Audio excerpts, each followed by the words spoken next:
You've heard from Bartholomew talking about forklift safety, Cornelius Coppers talking about those slips, trips, and falls, or the great Dan Slather reporting on the NOC process. And I know you've heard from Kudo Bob Brown, the safety sheriff, talking about emergency procedures. Those are all very important topics. But hey, we are a chemical plant. And what do we do the most? Yeah, handle chemicals. So it's about time we have a decent HazCom refresher around here.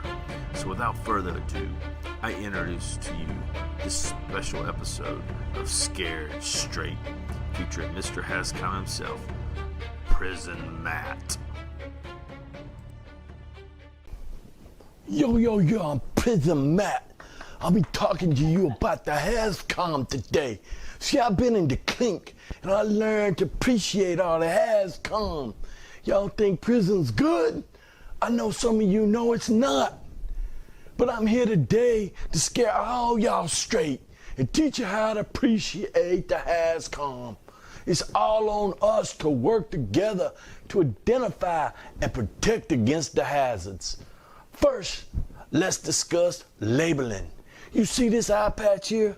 You think I wear it because it looks cool? Fool? Heck no. Prison don't nobody label nothing. Here I was trying to use some eye drops and somebody done put some hooch in it.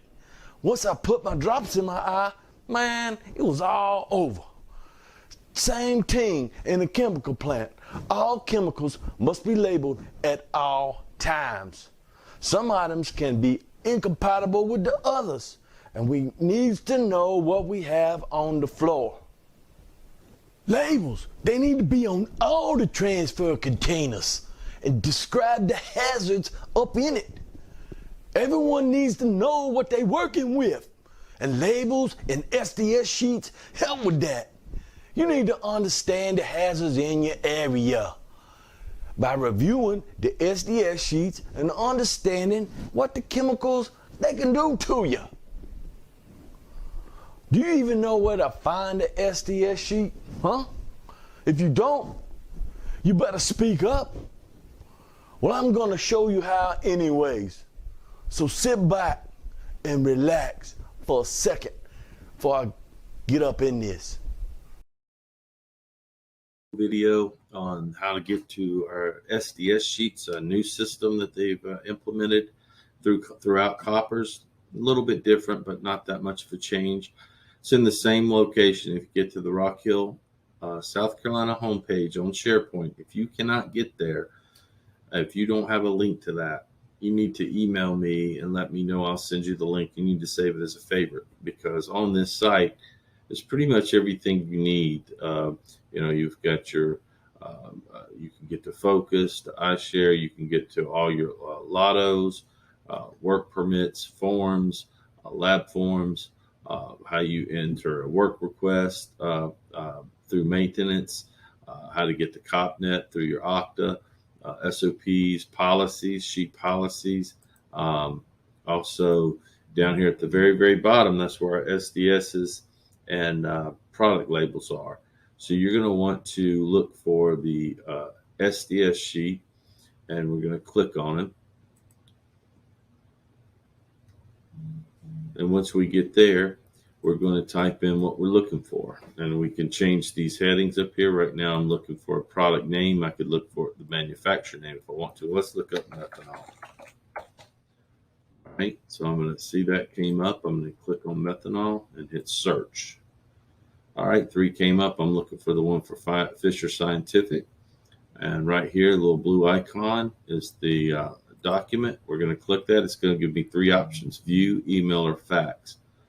Well, I just want to view it, so I'm going to hit view, and it's going to pull it up in a new tab. And there's the SDS sheet. So just wanted to give a quick video just to show you the new system and how that works. There is some products that they're still trying to get in. Some of the Coppers products, it does appear have merged over, and they're working on getting those over. But everything else, if we go back, if you're looking for a copper specific product, something that we make, there's another way that we can find those for right now. If we go back to the Rockville home It goes straight back to where we were at before, where it had the SDS link down at the bottom. Right here with finished goods SDSs, you can find all those in this list right here. You just kind of have to look through them, kind of by alphabetical order. So if you're looking for MicroPro 200A or 200C, you can look through this list. There's 200A right there. So just look through the list and you can find what you're looking for there. If it's a actual, there's 200C right here. So if it's an actual Koppers product, you can find those on this list. The goal is they're all going to be moved over into the one system, but it hasn't happened as of right yet. So I'll probably be making some new barcodes to get to this from your cell phone as well. You can also get it from the kiosk, from the in the break room to get SDSs. So I don't think you even have to really log into that kiosk. So you can get an SDS from there as well. I think it's on also, and I think the one from the kiosk, I'm not sure if it's direct link, but I think it's also on if you can get the CopNet on the first page of CopNet. If you look down here at the bottom, just about midway through, right here, North America Facility SDS sheets, the 3E Verisk is the new system. And if you notice I clicked that, it's going to bring up, look the same way it just looked before. All right, that's it. Just a quick one, just to give you an update on this new program. And if you have any problems, just give me a call. Thanks. Okay, now that's over. Now you know how to find the hazards by reading the daggum labels and the SDS sheets, right? Sometimes they recommend you to use some PPE. Your company always looks to eliminate the hazard first by fixing stuff. But hey, sometimes you got to use the PPE. One time, let me tell you this, one time in the clink, them guards was trying to hit me with the pepper spray. And you know what? I took my bandana, put it over my breathing holes to help me survive that unprovoked attack. In prison, you got to do what you got to do. But in the real world, you guys got it good. You got real PPE, like respirators and goggles and gloves and suits and all that stuff. You know, you got to use that. You got it way better than what they give you in the clink, which is nothing. If you got liquid chemicals, you need to know. You need to use your face shield and your goggles. You won't end up with no eye patch and the appropriate gloves, of course. When I say appropriate, that means you can't always wear the same PPE that you use with the MicroPro that you're going to use with Acticide. What are you? Stupid? Huh? You have to document that you can refer to at all times that simplifies that PPE selection process. You know what it's called? It's called the SOP. But I heard on the street, many of y'all don't even like to read. Well, that's just plain ridiculous. Unless you want to be out of a job, end up in a hospital, or thrown up in the clink like me. Now look, y'all, we can all learn to be safe and learn from me, Prison Matt. To you, I would just like to thank you for listening to me. Let me be a part of your life today. I hope this has scared you straight, because you got a good life. You got a good life, a good one. So let's keep it that way and live the proper HazCom life. Prison Mike, hey, I'm out. I know guys on crack that makes more sense than you. Really?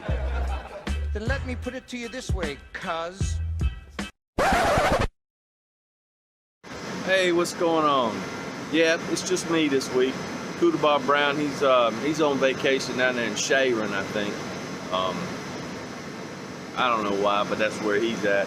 So I'm filling in. Remember last week, Cooter Bob Brown talked about you can find a place in this plant to do a video that's either, trying to find a place that's quiet, or you're gonna find a place that's hot.